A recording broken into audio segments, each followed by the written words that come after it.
Hello friends, ketemu lagi dengan Koko di Flash Gadget Channel. Jadi beberapa hari lalu kami ikutan flash sale sebuah smartphone yang kehadirannya tanpa ada informasi. Ya, ini dia Samsung Galaxy M31.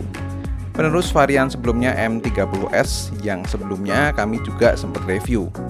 Yang jika ditarik mundur terpaut 4 bulan. Lalu apakah ada upgrade yang signifikan di seri ini?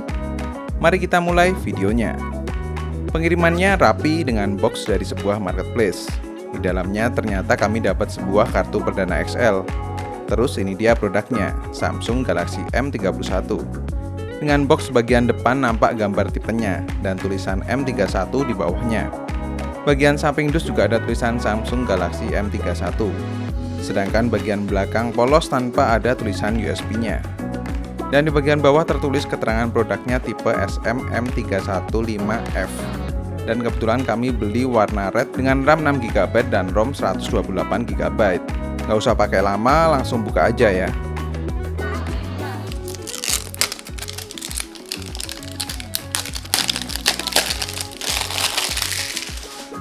Setelah di unboxing nampak ada dus tipis, di dalamnya ada buku panduan singkat saja, tanpa ada bonus soft case.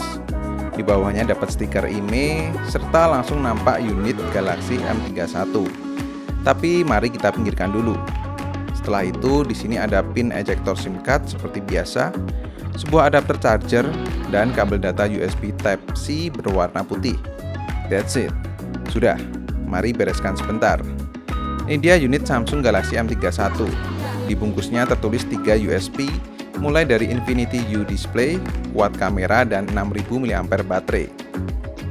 Wah, setelah dibuka, warna merahnya ternyata kayak merah marun gitu ya.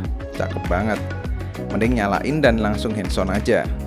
Ya, Samsung Galaxy M31.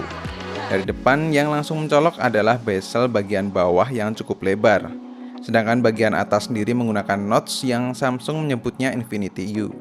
Dengan layar berukuran 6,4 inch Full HD Plus 1080x2340 pixel berpanel Super AMOLED. No komplain soal layar. Apalagi infonya Galaxy M31 ini sudah dilapisi Corning Gorilla Glass. Cuman pastinya Corning Gorilla Glass berapa kurang tahu saya. Sedangkan kamera depan yang tersembunyi di notch-nya ini punya resolusi 32MP f2.0. Ini untuk beberapa hasil foto selfie-nya.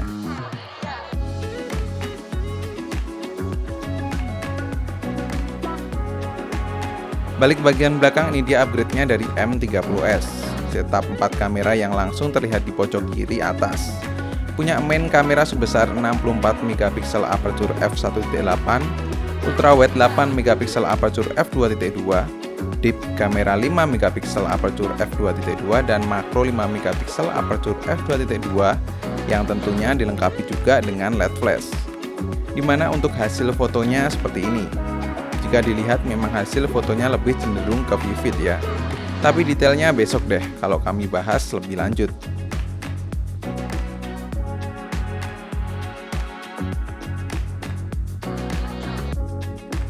Casingnya sendiri berbahan plastik dengan bagian pinggirnya membulat atau rounded. Pas bagian tengah ada sensor fingerprint. Terus untuk sisi-sisinya, di sisi kanan ada tombol power dan volume. Di sisi kiri ada triple slot untuk dual SIM dan external memory. Di sisi bawah ada speaker, lubang jack audio, lubang USB Type-C, dan sebuah mic. Jadi kalau biasanya Samsung seri M itu desainnya hampir mirip dengan seri A, tapi kali ini feel genggamannya beda banget. Terasa banget lebih grip di genggaman tangan saya. Dan walaupun baterainya gede sebesar 6000 mAh, tapi kenyataannya nggak berat kok. Saya sih jujur suka dengan model yang seperti ini ya. Lanjut di bagian performa. Nampaknya Samsung belum ada niatan untuk mengganti SoC kelas mid, yaitu masih sama memakai Exynos 9611 octa-core 2,3 GHz 10 nanometer. Jadi di sisi performa ini nggak ada upgrade sama sekali.